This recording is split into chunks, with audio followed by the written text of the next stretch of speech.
Councilmember Hill. Here. Councilmember Moore. Here. Councilmember Wilson Smith. Here. Vice Mayor Kern. Here. Mayor Meyer. Item 3, a public hearing. In accordance with the rules of council, public comment will be heard before discussion by council. Once discussion has started, no further input from the public will be accepted. Each speaker will be limited to 3 minutes. Item 8, a public hearing for consideration of the adoption of the public downtown Petersburg tourism zone project ordinance. Dr. Fowler?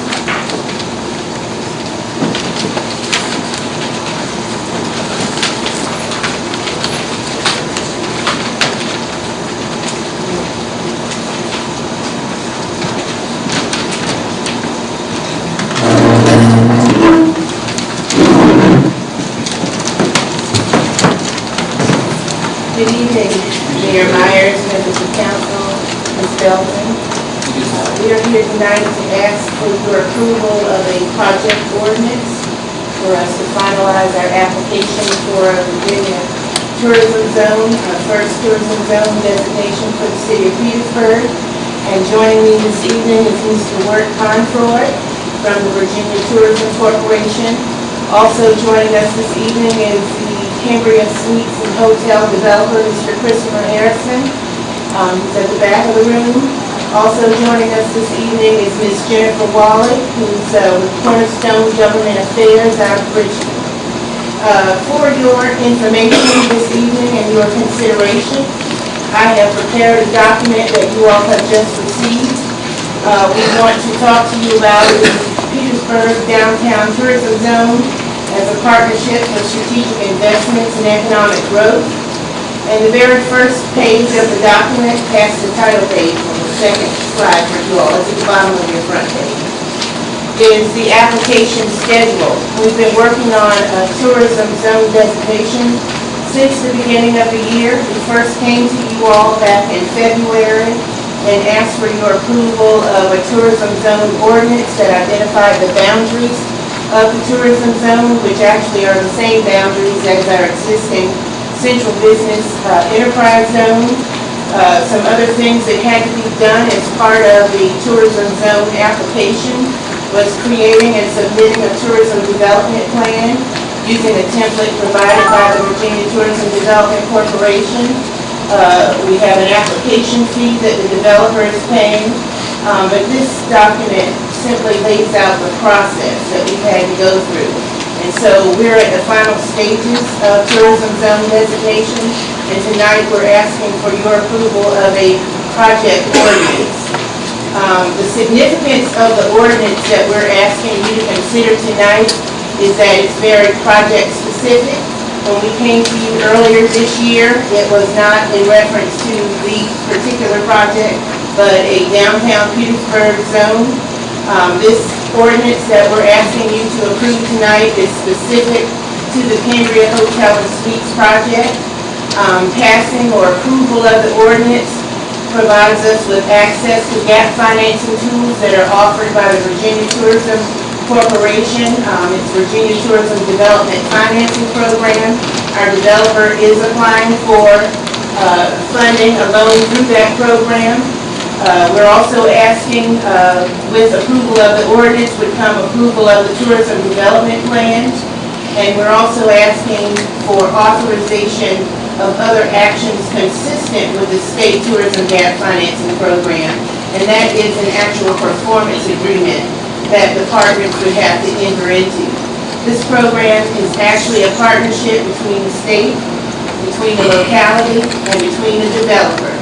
And as part of the application and approval process, the next step for us is to finalize a performance agreement. Application for tourism zone designation, we see that as an opportunity for building on momentum of complementary incentives and opportunities that we currently have available in the city of Petersburg, including recent designation as a Virginia Main Street Program affiliate. We also have received a Drive Tourism grant. We also have a Downtown Historic District. We have the Petersburg Central Business District Enterprise Zone. We are working on Exit 52 redevelopment, which should begin sometime this fall. We currently have about $75 million in private investment development projects currently underway. And I just wanted to share a few key points about the Tourism Development Financing Program, which is one of the resources that would be available to us through the Petersburg Tourism Zone designation. I'd like to reiterate that it is a partnership between the developer, the locality, and the Commonwealth of Virginia. Once the project is completed and generating income, the locality works in partnership with the Virginia Department of Taxation to perform a quarterly review of state sales and use taxes collected on the new project. Each of the partners is then responsible for paying 1% of the quarterly sales and use tax that's generated by the new project. And that 1% payment from each of the three partners goes toward debt service until it is paid. And I need to reiterate that the developer owns all of the debt for the project exclusively, while the locality and the state assist with debt service payments. And that's 1% of the sales and use tax generated by the new project. One of the things that I also wanted to point out to you is that as we talk about implementation of a tourism zone, again, it's another opportunity, another layer of opportunities that would be available for attracting and enhancing business opportunities in Petersburg. We have several partners, the Virginia Tourism Corporation. We'd be working with our local businesses and developers, the Virginia Resources Authority, the Virginia Comptroller's Office, the Virginia Department of Taxation, our Petersburg Economic Development Authority, and let me also say this, that we would be working with our Economic Development Authority as a partner in the performance agreement, because that would be the entity that would collect the 1% payments from the state, the developer, and the locality. We also see Petersburg Area Regional Tourism as a partner with the rollout of the tourism zone. Also, for your information, there's a map that I know you can't read the streets, but it shows the map of the boundaries of the tourism zone, which are exactly the same as for the Central Business Enterprise Zone. And then we wanted to emphasize that with your consideration of the project ordinance and the finalization of our tourism zone application, that we're really focused on economic impact and return on investment. And as we look at those things, we would be looking at enhanced visitor experiences, increased daytime and nighttime visitors, increased pedestrian and vehicular traffic downtown, job creation, new revenue, new investment, business expansion opportunities, revitalization of our commercial corridors, redevelopment of obsolete and dilapidated structures, refilming opportunities, Petersburg as a travel destination, and enhanced local amenities.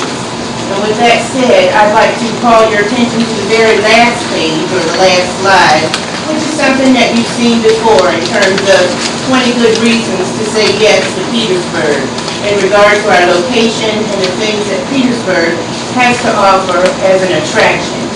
And with these things said, I'd like to ask Mr. Wirt Confroy to share with you his work with other localities around the state in developing tourism zones and how they have benefited. Good evening, and thank you for having me here. I wanted to first say that the Tourism Development Financing Program, and the reason we're here tonight, was created in 2011 by the state of Virginia. The state at that time did a poll and a survey of developers, localities, lenders, financiers, and wanted to know what the state could do to make Virginia grow as far as tourism. And the clear answer was there needs to be some financial and some incentive support for development. There were a lot of projects that were started and could not be completed or could not even get a jump start, and that's really why the gap financing legislation was created again in 2011. Another reason that the state is supporting this and has this fund available is the state also did a few years later a state tourism plan, and it was how does Virginia stay competitive in tourism? And the It was a 500-page document with lots of charts and numbers and information and data sharing, but the takeaway from that state plan was we have to develop new product to stay competitive. We cannot just continue to market the same thing over and over again. Further driven home this need for gap financing was the drive tourism plan that we did here with Petersburg. We had different members of the business community, the leadership, and got together and talked about what is Petersburg as far as a tourism destination, what does it need to first sustain what it has and grow, which is very important. And through that drive tourism plan, lodging was a shining star of what is needed to sustain and grow tourism.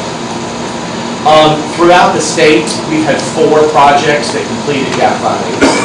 The first was in Petersburg for a Hyatt Place hotel. It created a tourism zone much like you've done, and a year later, without even really discussing with us, released an article about how successful not only the hotel there was, but its positive impact on all the other businesses in town. So that's the first example of gap financing project. Another is the Cavalier Hotel in Virginia Beach. Will become the shining star and the newest and incredible beachfront, oceanfront resort on the East Coast. Newport News has a project where they built a city block of restaurants and a theater. And now Norfolk, their main hotel, as part of their downtown development, is using gap financing. All of these projects have things in common, which are many of the things that Landis has already covered this evening. Has the locality proven to us there's a deficiency in this type of project? And the answer's been yes. And all the different stages of application, we do great due diligence to make sure that if the state is going to invest in this, and recommend that Petersburg do the same, we have to cover our bases and make sure all the due diligence we need to do is accomplished. And we're in that process now, really at the end of that, and there have been no blocks, much like the other projects that succeeded in this process. So we're excited about that. One thing about projects that are developed through gap financing is their large impact on other businesses. Through our drive tourism with Petersburg, we acknowledge the importance of history and tourism, and also the film industry. And in that industry, which Petersburg has seen a lot of activity and benefit, this kind of project will be a big benefit in that when film production companies and those involved in these productions come to Petersburg, and in their workday, they leave to go eat, shop, and sleep somewhere else, a majority of them, and they take those dollars with them. And we want to make sure that there's a place available for them to stay and do that here in town. Again, helping to sustain what's here and grow new businesses. Another aspect is that this is a project, it's not just about rooms, it's about food, the restaurant and dining experience, the meeting experience. I've seen design specifications for the new property. It will be modern, contemporary, and have fantastic amenities. So year-round, Petersburg needs to sustain and grow its tourism. That's film, but it's also sports, meetings. This project will create new meeting space for leisure visitors, for visitors who are tired and will pull off the highway and not know where they're going to stay. And this will be a new avenue for that visitor, which you'd be surprised how many Virginia visitors find themselves in that situation. So for all of these reasons, as I mentioned, there have been no roadblocks in our application process so far, and yes. Another thing that is important about this program, which is why the state is even participating, is that this allows us to invest along with the locality and the developer. Everyone has skin in the game, and it's not to the detriment of anyone, especially the locality and the state. Quarterly, all the monies used for this really part-time investment don't exist yet. They're all focused on the business and the income from that hotel property and not other revenue. So this will be something that does not exist. New revenue will occur. A small amount of it will be used to help continue the process and make the debt service. And once that's complete, the other monies from the hotel will pay the community back for their debt financing investment and then have years of income and revenue that never existed before. That is aside from the jobs, part-time and full-time, as well as all the other ways this business can help the community. More and more hotels of this brand and nature are looking to the community for its talent, for food, for locally grown food, for art, a way to bring the culture and history of Petersburg into the property so that it is kind of meshed into the theme and the history and the community of Petersburg. So again, for the state, this is a quarterly 1% of revenue payment. It's something that we feel comfortable with, knowing that the developer is the sole owner of the debt and accepts all that responsibility. So if there's an external or internal force that stops revenue, the state will walk away as well as the locality, and the developer promises to take care of that debt service if there's a need. So for all those reasons, the state is very excited about this program. We have 4 that are successful, and we know we'll have more. In general, for us, this is a successful program because Virginia's for Lovers is a strong brand, and we are in the top 10 of visitation in the U.S., but it is not a given, and we have to fight for that every day, and the way we do that is new development, and this project is indicative of that.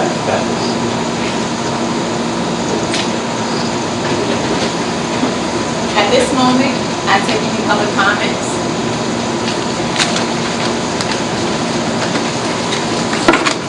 Where do I go? For the voting minutes. Oh, okay. And possible.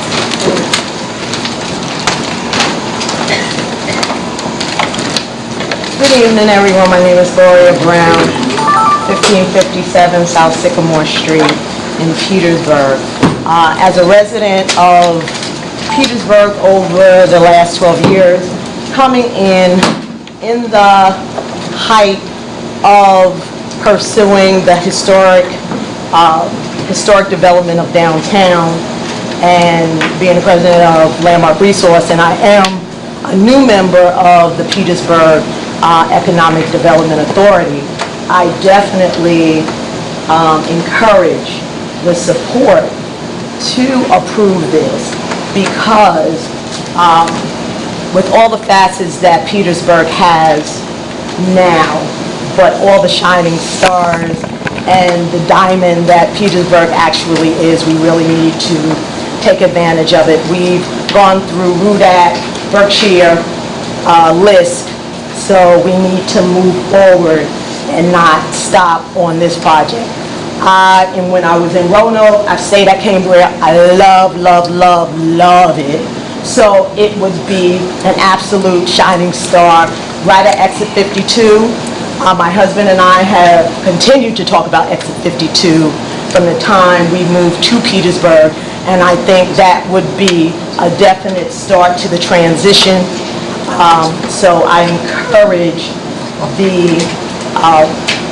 the tourist zone because I think Petersburg has a lot of depth to grow in tourism with its historic element.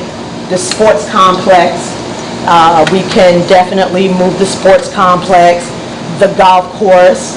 When people come into town, we have very limited lodging, and we want the monies to be here and not go other places, and Petersburg is large enough, and they have the resources, so we need to definitely welcome that and encourage it and continue it to the end and not stop.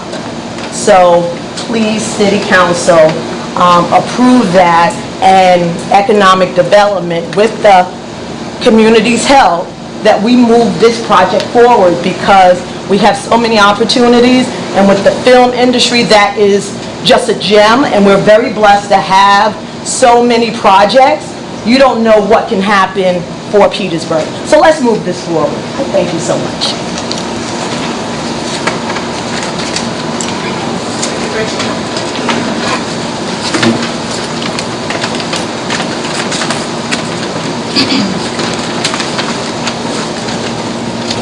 Good evening, members.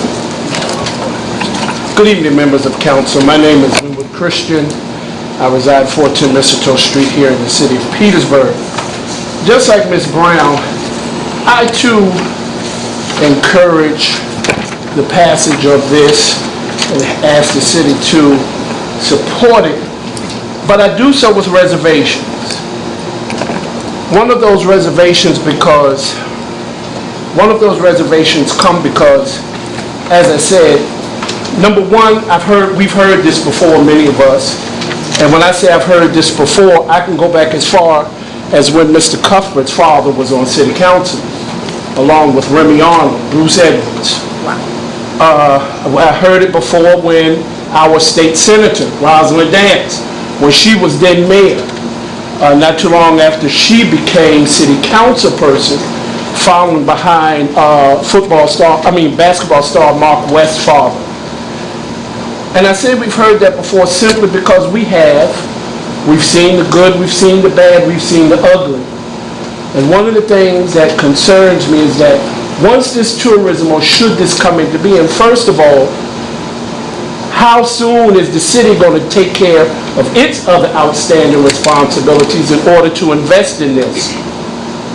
Number two, as I said, when I went to Texas in March, I had the opportunity to go to New Orleans, and I saw how the French Quarter, all of their tourist areas was built up, but yet people in the lower Ninth Ward and other areas that were devastated by Katrina, even today are still living like hell. And I say that because a lot of times development take place downtown in Petersburg, and you all forget that we in the 5th Ward and parts of the 6th Ward and 7th Ward, we want our area to look nice. 5th Ward has a hub of a lot of the tourism. When you look at, you have houses in the 5th Ward that were part of the Underground Railroad. You have First Baptist, even the church that my father started, which is now on Youngs Road, one of the oldest churches in the city of Petersburg. But you go up those roads that lead to that, and they look like first-class hell. Then when we're talking about job, economic development, are we looking at skilled labor or unskilled labor? We talk about our school system, but how can we expect our school system to get where it's supposed to be when the city continuously underfunds our school system? But I take it back, and again, I thank Madam Interim City Manager for the little amount above what we expected we did get. But it still goes back to when you say it takes all of us, and you're right, but at the same time, don't talk at some of us. Come talk to all of us. Because, and we're grateful for the Family Dollar being built up there, but it's going to take more than the Family Dollar. Halifax Street is a historical street. It's the only street in America where it has no street that crosses it that's the same. In other words, when Virginia Avenue stops at Halifax Street, it becomes another street. All of those type of things we are overlooking. We're not thinking about it. And I'm sorry, as a citizen, I have these concerns because, as always, who gets put out?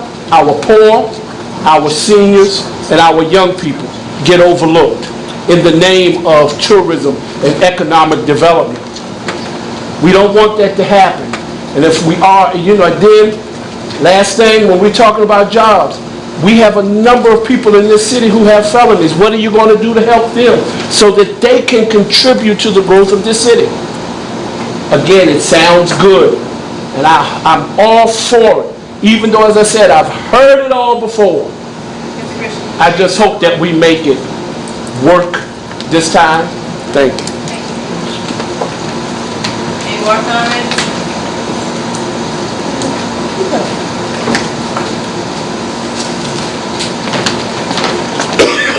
My name is Ron Flock. I live at 1708 Pender Avenue, Ward 1.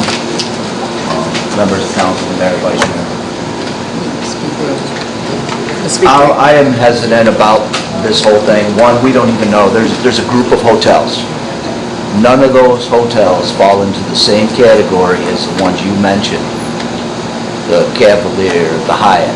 None of those hotels are coming here. We're gonna get a 2 or 3-star hotel off the beaten path, and even when the movie people come in here, they're gonna go to a nicer hotel. They're not gonna go to a 2 or 3-star hotel. They're just not gonna do it. This city needs to save their money and invest not in tourism, but in education, because that's the long term. Education, getting our kids educated and put to college, put into a vocational training so that they can come out of school and go to work and not come out of school and have nothing to do, have 0 avenues. That's where we're at. We gotta look at the long-term goals. Families will not move here because they will not bring their children to our schools. I tried to get custody of my son, but when I ended up moving to Petersburg, I stopped that because of the schools. That's where the money needs to go. We don't need to be worried about tourism. Tourism, it pays for itself, but there's no gain. It's constant maintenance, constant upgrading. We don't see the end to the game. But education, there is an end to the game. It's the youth of our families growing up and making this city strong. Thank you.